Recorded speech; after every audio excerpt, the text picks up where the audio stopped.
and welcome to the very first episode of Hard Claim with Viva La Sam.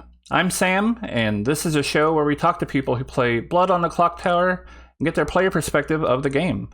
And I can't think of a better guest for the first episode than Ben Burns from the Pandemonium Institute. Ben, thank you for joining. Thanks for having me. Yeah, so to ask you what script you would like to have loaded up, you chose Bad Moon Rising. I've sent out some characters. You've drawn the full token. So we're talking for the first day. What would you like to claim? Well, it's an interesting one because I'm of the opinion generally that if the fool dies at night, it kind of, or if the fool's one extra life is used up at night, it kind of just adds confusion. So I'm a big fan of executing fools. Having said that, it is day one. So what I'll probably claim is Gambler, Gossip, or Sailor. Because everyone claims Gambler or Gossip on day one, and it kind of gets people to tell you what they are, which I like. And then I drop Sailor in there because, you know, it's a little hint that maybe I'll survive execution. Awesome. All right, so with Blood on the Clocktower, how did you first come across the game, and about how long ago was that? So I first came across Blood on the Clocktower in the summer of 2018. I was working at a board game place, like a board game cafe, and one of our favourite things to do there after hours was like lock the doors and play social deduction games. Mostly Werewolf, but sometimes Cosmic Encounter and Deception, Murder in Hong Kong and stuff like that. And as a store, we went to the UK Games Expo together, which is like the biggest expo in the UK, obviously. And beforehand, I kind of did a bit of homework to see what was there, or what games were going to be displaying. And one of them was Blood on the Clocktower, which is a social deduction game where there's no elimination and your roles are not revealed on death and all this kind of crazy stuff. And so I thought, oh, you know, we've got to try this. This seems like a step up, and it was a step up. And so at the end of that convention, I asked him if I could get more involved, and here I am, 6 years later, definitely more involved. Yeah, so what were your, do you remember your first games and what they were like for you? My first game was a 5-player Teensyville, where I pulled the Baron, and I bluffed Saint, and there was another Saint in play, so I pivoted to a double bluff of Saint, and we ended up winning. Awesome. How about some of the games after that? Like, what was it like, you know, learning the game over the course of however many games? I think most people who have played a lot of Clocktower will sort of understand what I'm about to say. But it was like a series of tiny revelations. That's what I remember most of all. Like, just, oh my god, so the Virgin causes someone to be executed? That's terrible. Oh wait, but it proves that I'm the Virgin. That's amazing.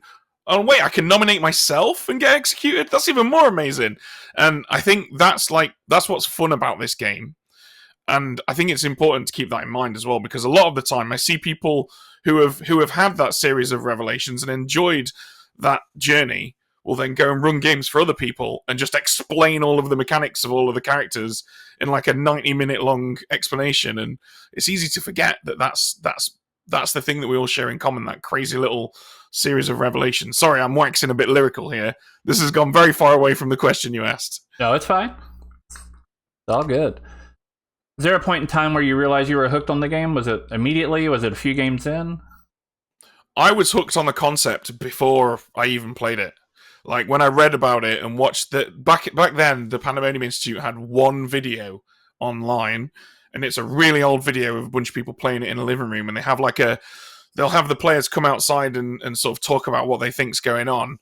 And it just, to me, it seemed like the people in that video were so excited to play it, and it was obviously so different to anything I'd ever seen. Like, people walking around in a room playing this game compared to what I felt was the typical social deduction experience, which is sitting around a table in silence, taking it in turns to speak.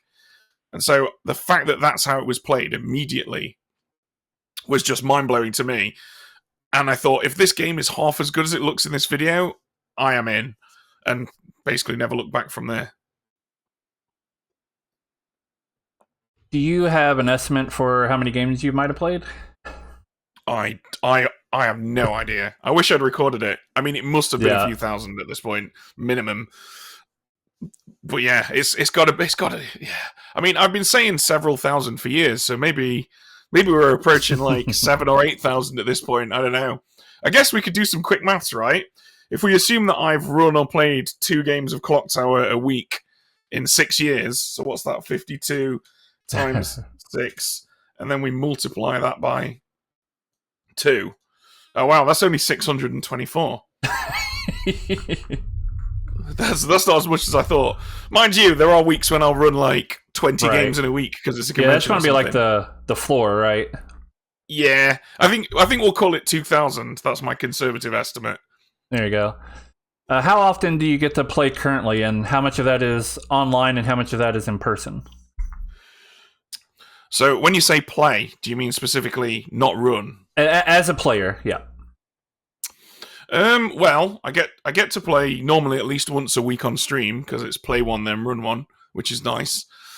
I find increasingly that when I go to events now, people are offering me the chance to play, which is nice. It used to be that everywhere I went, I was the only person who knew how to run, and then a little bit later in the game's life, it was everywhere I went, I was the only person who knew how to run something that isn't trouble brewing. Now I can show up to most Clocktower events and play a really complicated script, and there's at least a couple of experienced storytellers there. But still, I would say I get asked to run more than I get asked to play because when I go places, people kind of want to play in a game that I've run, I tend to find. But Fair yeah, enough. I would say I get to play at least once a week, if not maybe 2 or 3 times. Right. How do you feel about the differences between playing online versus in person? Yeah, one interesting thing that I find is that when I've been running games online for an extended period and then go to run one in person, I make a lot of silly mistakes because I'm used to the app doing a lot of the heavy lifting for me. Mm. Removing vote tokens and dealing with shrouds and just all that kind of stuff. The general upkeep of the grimoire in the town square. How about from But Sorry, I was going to say, how much from the perspective of actually playing the game, talking to people? It's a very different experience, right? I vastly enjoy it more in person, I would say. Yeah, it is definitely a different experience. I think that what I find interesting is that some characters are significantly harder in person. So the best example of this is a spy, right? If you're playing a spy online, screenshot, there we go, I'll just refer to this grimoire. If you're playing the spy in person, you're frantically scanning around the grim, desperately trying to remember as much as you can. Depending on how good of a memory you've got, you'll maybe retain somewhere between a third and 3/4 of it, which I think actually is a more balanced game for the spy. But yeah, certainly, I would say what I said about running also kind of applies to playing. It's not as easy to you don't have the grimoire when you're in person, right? Right. If you're playing online, you've got the grimoire in front of you. But I think that lends itself to quite nicely to the nuances of in-person play because there are some things that are easier in person, right? For example, having a conversation with someone without everybody else knowing you're doing it is something that you can absolutely do in person. You can very quickly slip away and, perhaps both of you are walking because you need to go to the bathroom and you get to have a secret conversation in the bathroom that no one knew you had. So, I prefer it in person because those naughty little bits of subterfuge are where I thrive as a player, and they are much more prevalent in person. For quite a while now, I've said that playing and running this game online has far and away made it my favorite game ever, and it's even better in person. Yeah, I agree with that sentiment, although I am somewhat biased. So, speaking about differences in playing in different types of games, how does it feel to play in a game when you're on stream versus playing in a game, whether in person or online, that's not streamed? So, when you're playing on stream, I would say there are sort of there's like 3 major things going on in my head that I'm aware make this an unusual situation. So, first of all, there's the fact that I have hundreds of people giving their opinion, which makes me a much better player. I look really good at Blood on the Clocktower on stream. The truth is, I'm average at best at playing it and running it, really. But because I have all of these people, if I can be like, oh, who was it who said that? I can't remember. And within 20 seconds, 17 people in chat have said it was this guy. That's something that I don't have if I don't have chat there. So all of that kind of remembering information, building worlds, I can just look to my other monitor and see all of that being done in chat, and I can just cherry pick the bits of that I think are most likely to be true and use them. So it's a lot easier to play on when I'm playing on stream. The other factor, though, is that when I'm running, that can sometimes be useful. If it's like, oh, I've forgotten to take a note of whether or not the demon voted or whatever, chat can remind me of that. But also, when you've got like 50 people all saying that you absolutely must not do this thing, and then you've got 48 people saying that you absolutely should do it, it can kind of get a little bit, because it's impossible to ignore that. If you see a bunch of people say you are wrong, as a reasonable human being, your brain is like, hang on a minute, are you wrong? Because there's like 12 people saying it. And I've found myself sometimes making the right decision, having a dozen people tell me that it's the wrong decision, reversing it, and then realize that I have now completely screwed everything up because I was right in the first place. And that kind of leads to the third thing that I find interesting about running online, which is the pressure. Like, if I'm stood behind a grimoire on my own running the game and nobody knows what's going on in that grimoire other than me, I can make some mistakes and just kind of, sort of paste over them and no one really knows.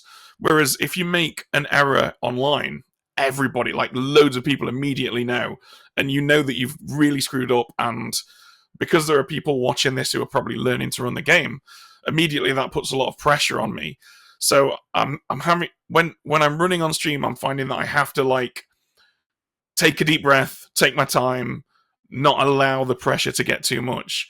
And if I make a mistake, just own it immediately, which is something that you don't have to do in person, really. Right. So you sit down for a game. You haven't even drawn a token yet. What's going through your head at that point, if anything?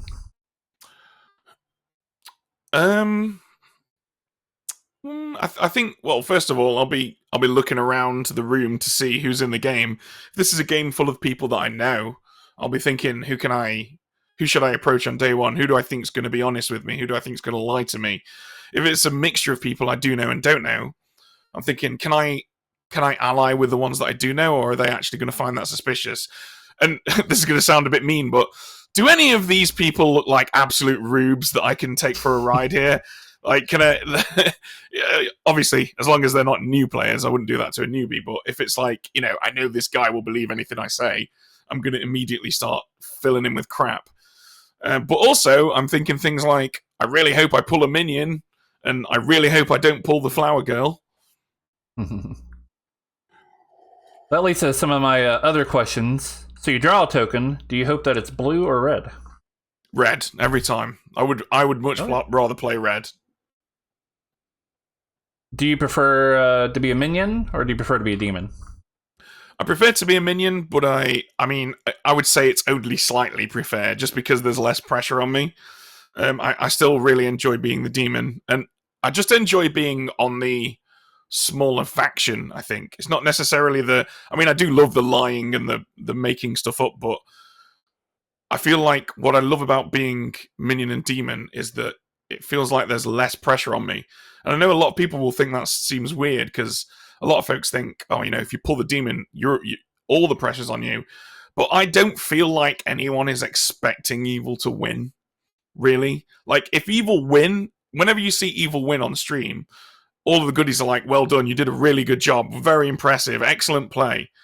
Whereas if the good guys win, it's often a kind of, yes, we did it. We did the thing that our abilities are supposed to let us do. And that's not taking anything away from the good team, obviously.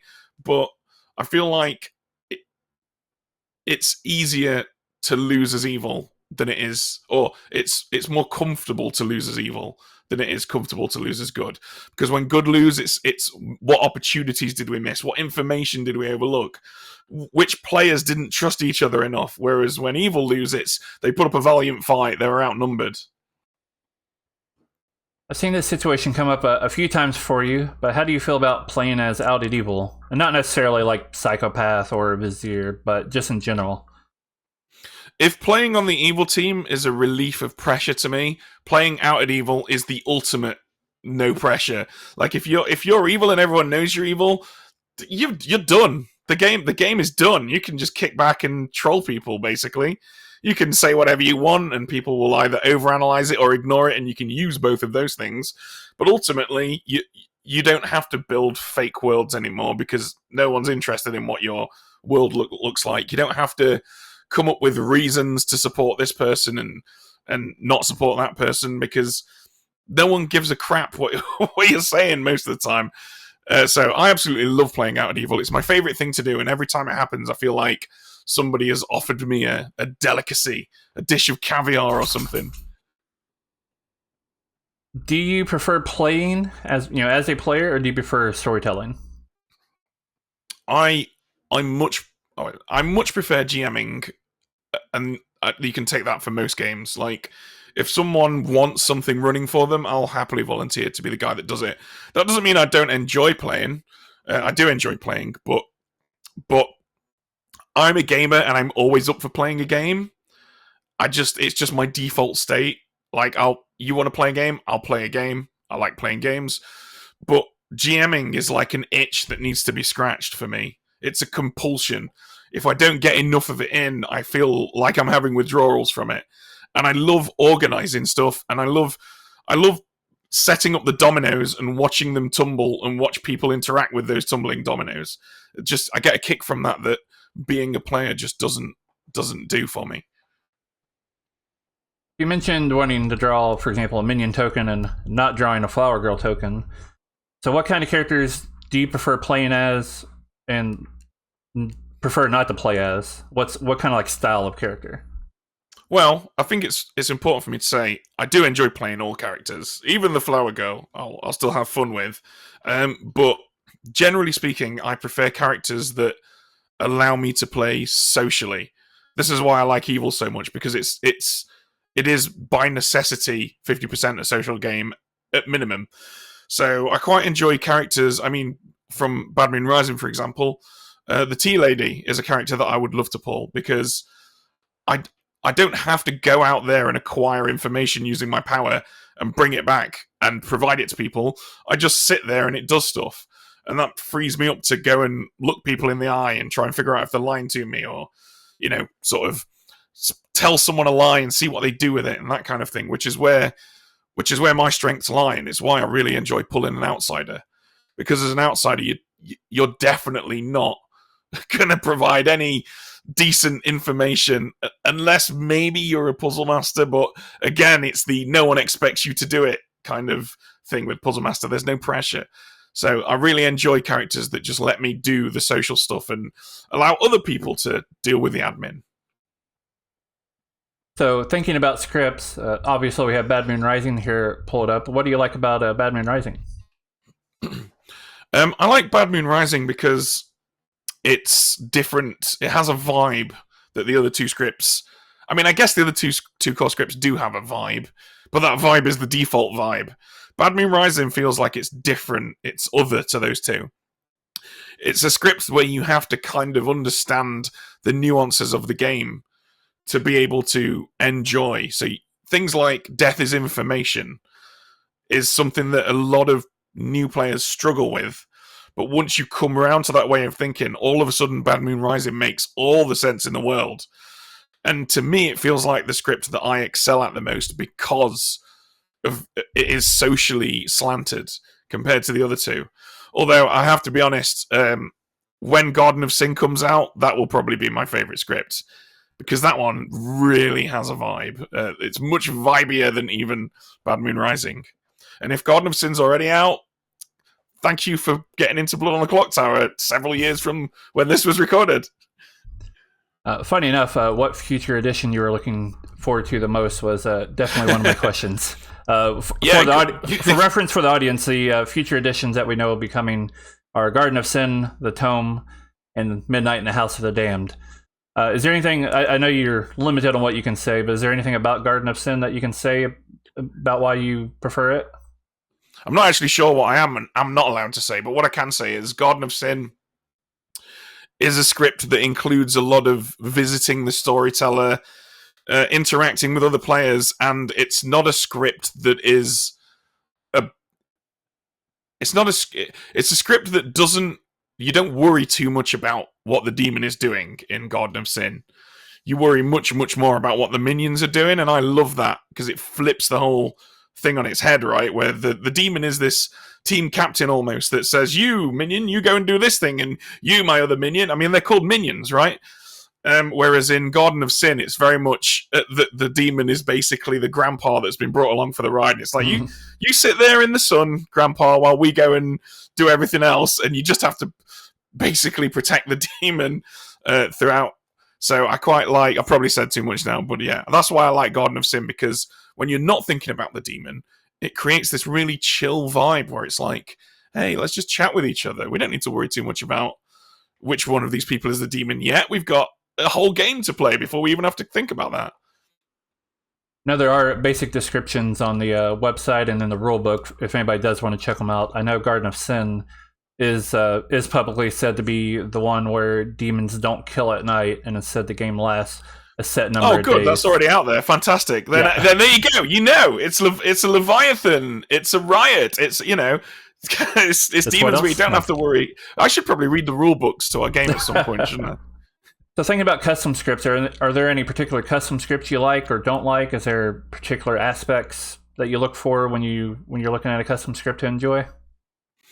To be honest with you, I'm a fan of variety, and this is a thread that runs through my entire life. Like I'm not one of those people that can go to a bar and drink the same beer 5 times, you know?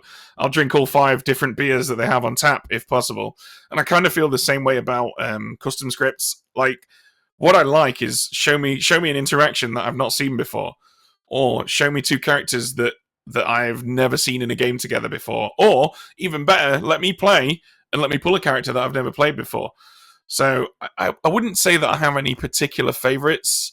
What I do like is mixing it up and changing it up as much as possible. Are there any characters you can think of that you haven't played yet that you would like to?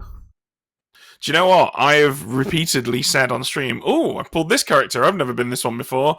And then like 10 people have told me that I was that character 3 months ago. So I honestly don't. I'm not entirely comfortable going on record with that. But there are definitely some new ones that I'd quite like to try out. I haven't been a Banshee ever, but that's because that's only just come out.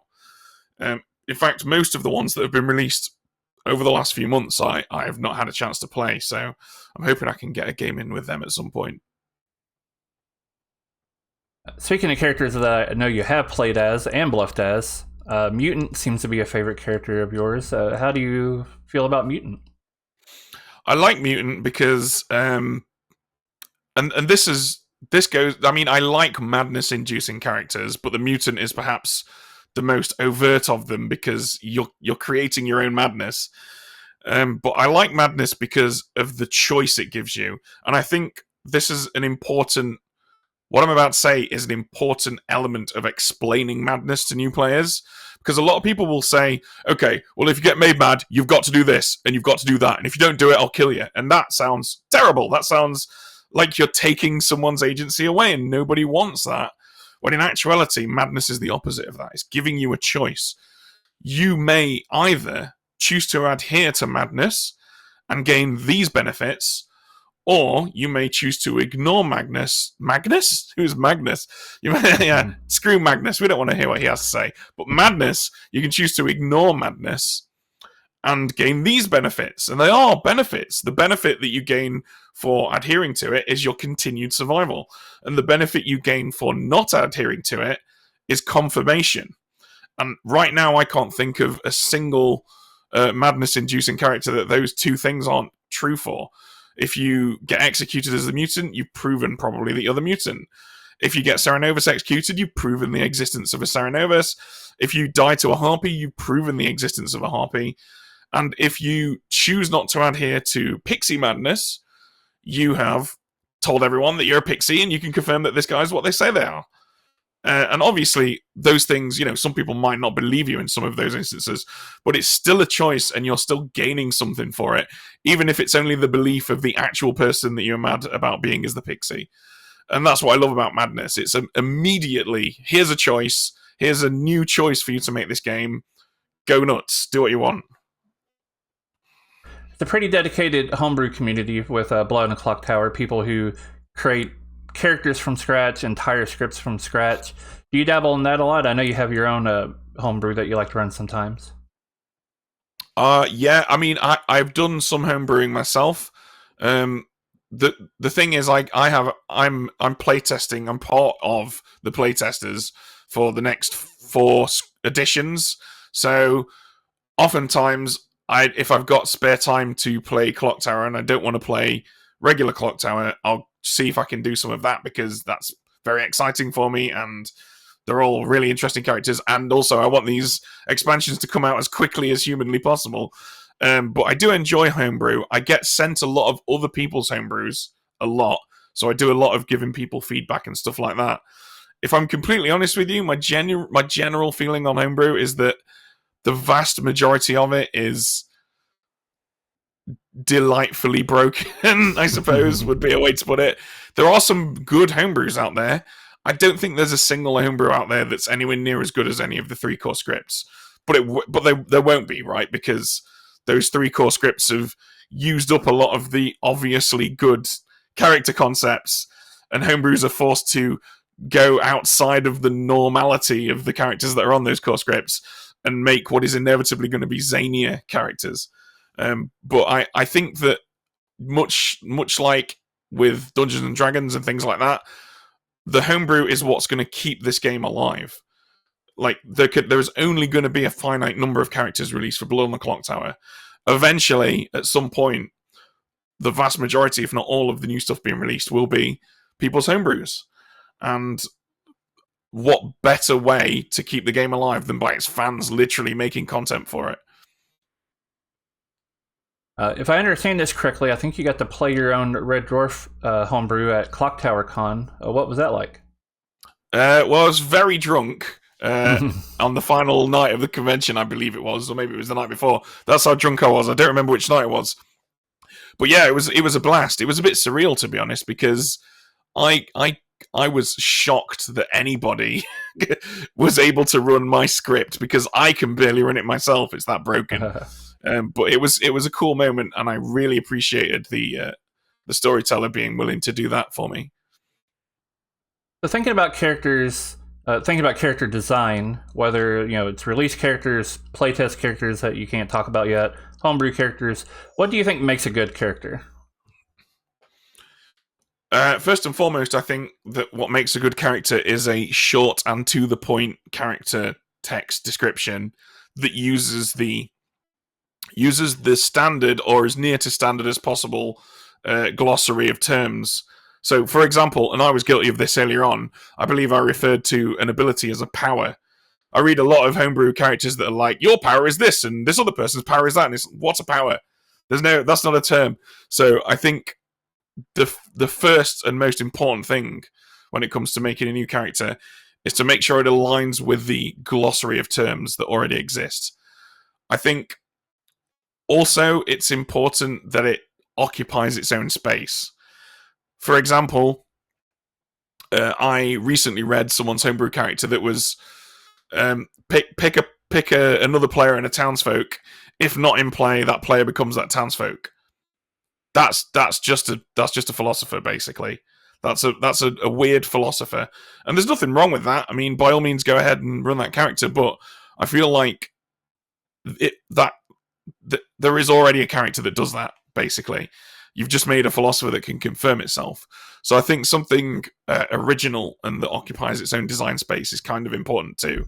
But I mean, I'm saying this stuff like any of this matters. It doesn't really, does it?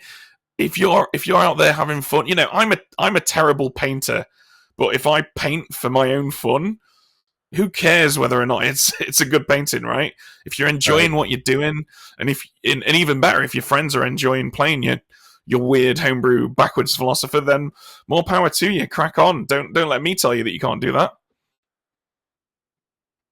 All right. Well, speaking of characters, there are a number of characters out there that I think might be described as divisive, at least amongst some. I'm curious to get your thoughts on some of them. So let's start out with, how do you feel about Snake Charmer?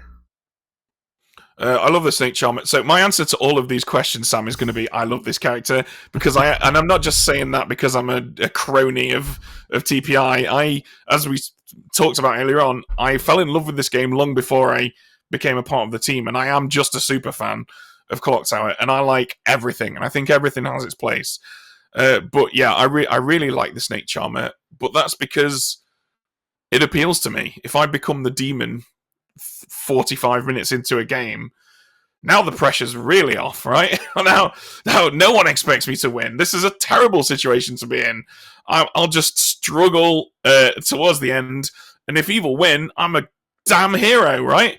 And if evil lose, well, it was a Snake Charmer. I didn't know who was on his team, so I love that. But more so than that, I love and again, this comes back to choice.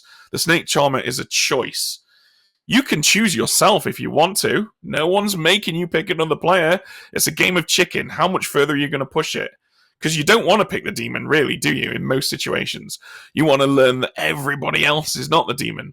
But every night you keep using it, every night you make that choice to keep using it, you're a little closer to it all going very, very wrong for you. And I love that. I think that is what is awesome about this game, the choices that it gives you. Are you familiar with the Alejo rule? I am familiar with the Alejo rule, and that seems like a perfectly reasonable homebrew rule if you want to employ it.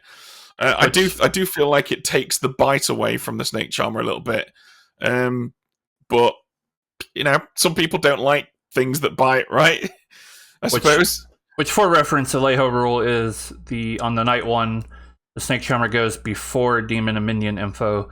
So if there is a swap, the new demon, former Snake Charmer, does get to learn the evil team and vice versa. Well, I know you'll still like all these characters, but I'm still curious how you interact with these characters, how you play with them.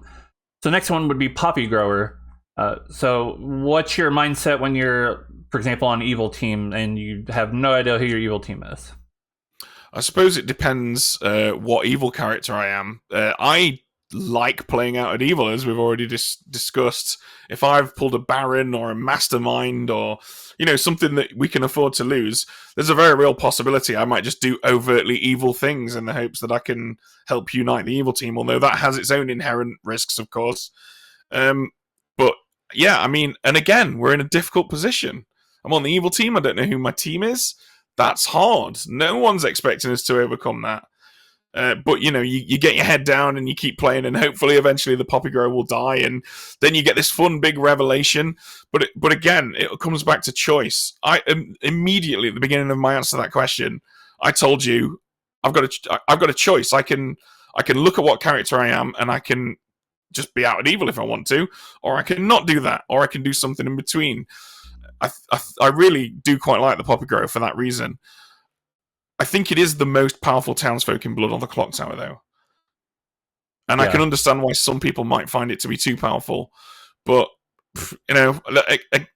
this life's a buffet, right? Even if you eat some food and you're like, not too keen on that, that's a little too bitter for me, you've just expanded your palate a little bit. And I love that. What's your experience like playing in atheist games? I might be wrong about this, but I'm pretty sure I'm not. I've never played in a game where there was an atheist in play. I've played on scripts with an atheist. I've executed storytellers and it not been an atheist game, but I've never played in an atheist game because, well, frankly, they're quite hard to run. So usually if the atheist is in the bag, it's me that's running it. But I love atheists. I think it's a character that requires you to have 3 or 4 years of storytelling experience under your belt, and for you to figure out the essence of atheist, which is, it's not just about what you do mechanically, it's about other things that you do. In fact, it might perhaps be more about non-mechanical things. Apologizing for making mistakes, accidentally leaving a token lying around on the floor, doing things like that kind of signal to players that something's not quite right. I love the Atheist. I think along with Legion, it is one of the two characters in this game that are ran the most by storytellers who are not yet ready to run them. And I hear a lot of people say, I hate Atheist or I hate Legion. And then I'll run an Atheist or Legion game for them, and then they'll be like, oh, that's what it's supposed to be like. So I think, and maybe Heretic as well, but maybe not. But yeah, I think Atheist is a character that very few of us know how to run properly, and I'm still learning how to run it. So I imagine most people still are. All right, well, guess what the next two characters were going to be. Let's talk about Legion. How does it feel for you to either be Legion or be good in a Legion script, not knowing if it's Legion or not? I love Legion. I love playing in a Legion game. I love being Legion. I love fighting Legion. I love running Legion. I absolutely love it. I think it's an awesome character. And of all the characters that we've discussed here, I think it is the one that is the most misunderstood. I think in order to have a good Legion game, you need a storyteller who can look at the number of players that are in the game, the kind of characters that are on the script for good, the kind of players that are playing in the game, and accurately judge exactly, and I mean exactly, what needs to go in that bag. And if you get that wrong, and it's very easy to get that wrong, you can very quickly find yourself having an extremely one-sided game. If Legion are in a position where they accidentally out themselves, it's all over. If the good players, and we've seen it on No Rolls Barred in Season 1, if the good players are just queuing up to die, they're just going to get smashed to pieces. And you need to know whether or not that's something that your players are going to do before choosing to put Legion in the bag. So I think, and again, to be fair, some of that is on the players, but I think Legion is the most misunderstood character, and I think that of these characters, it is the one that the most people who say they dislike it could be converted to liking it if they were to, let's call it, see the light of Legion. All right, we pretty much already touched on it, but real quick, how do you feel about Heretic? You're going to be surprised about this, Sam, but I love it. I think it's awesome. I really like Heretic. Of the ones that we've discussed, it's the one that I could understand the most why some people don't like it. It's very spicy. It causes you to lose if you win, right? Which some people are not going to like. But ultimately, for me at least, Atheist is representative of what I like about Blood on the Clocktower. You go play Werewolf, it's objective, right? You win if you do this, you lose if you do that. And if someone says they're the seer and that they saw these things and then they die and they are revealed to be the seer, everything they've said is true. There's no chance that they've lied to you. There's no chance that their information is false. If someone says they know something and then they die and you flip it over and it's a werewolf, everything they've told you is a lie. It's very unlikely that they were telling you the truth except in some niche situations. And that's fine. But hey, hang on a minute. We've got this game Blood on the Clocktower where everybody's got incentive to lie, where everybody's got their own job to do, where some information can be false. And for me, Heretic is that concept taken to its most extreme end. You don't know what's going on here. You don't know what's happening in this game. You've got a good idea, perhaps, of what's happening, but you can't possibly know for sure. And the Heretic is just that distilled into its purest form, and I think it's awesome. But what I will say is, it's not a character that should be in a game with anyone who's played less than at least 30 or 40 games, in my opinion. Whenever I'm running the game for newbies and playing Trouble Brewing, I'll always say the most important thing to remember, guys, is there is nothing that you can do that will lose the game for your team. It is a team effort. None of you are capable of throwing the game. That's not true for Heretic. If you don't know what you're doing, you will lose the game for your team as Heretic, and you'll lose it very quickly. And I think, again, it's probably a character that suffers from people playing it when they're not quite ready to play it yet. I'm sorry, this is probably making me sound very arrogant, talking about how amazingly experienced I am to do all of these characters, but it is genuinely coming from a position of wanting everyone to enjoy the game the most they can.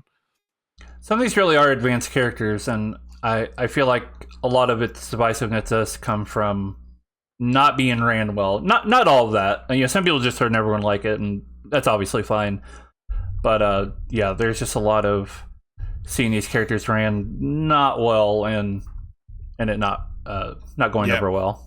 Totally agree. And also, to be fair, at least in the case of the Heretic, there's that spectrum between you've got like mechanics people on this side and social people on this side, right? And I find that a lot of people who are mostly mechanics people don't like Heretic because it is messing with their mechanics. The people who are really mechanics people come full circle and go round to liking Heretic again because they can factor that in. The people who are social generally love Heretic because it just adds more ingredients to that pie, right? Heretic's also very particular for script building. It's very hard to build a good script with. Yeah. As of this recording, the most recent release script was for Banshee, Shriek, the name of the script. And I think generally, for myself at least, and I think a lot of others feel the same way, that's so far been the best showcase of Heretic that I've seen. Yeah, Revenge of the Martian Vampires is quite good as well. Yeah. All right, well, one last question. We have Bad Moon Rising here loaded up. You can take this question, interpret it however you'd like. Which of these characters from Bad Moon Rising would you like to be in real life? Wow, that's a difficult one. I mean, I kind of already am a minstrel, I suppose, to some degree. I play a bunch of instruments and I'm comfortable performing in front of people. I'm definitely a gambler, but I don't know if that's I don't know if that's a positive quality. I mean, I like boats. I'll be a sailor. Grandmother seems quite nice, although I don't think there's any chance of me becoming that, unfortunately. Yeah, I think I'll go minstrel. I think I identify most with the minstrel. Play some music. Everyone has a drink. What's not to love? Yeah. All right. Well, before we go, is there anything you'd like to plug? Whether it's the TPI stream, Twitch, etc. Anything else you'd like to shout out? Yeah, come and see us play live at twitch.tv/Blood on the Clocktower. Same thing for our YouTube channel. And be nice to each other. All right, we'll put links to those in the description. I do also like to add that when I was learning how to storytell almost 4 years ago, the advice that I was given was watch the TPI channel, watch Ben storytell. That's what I did, and now I get to play in your games and also storytell on the same Twitch channel. So I thought that was pretty cool. Awesome. All right, well, thank you, Ben. We really appreciate it. I hope everybody at home enjoys, and we'll be back next week with another episode. Thank you very much.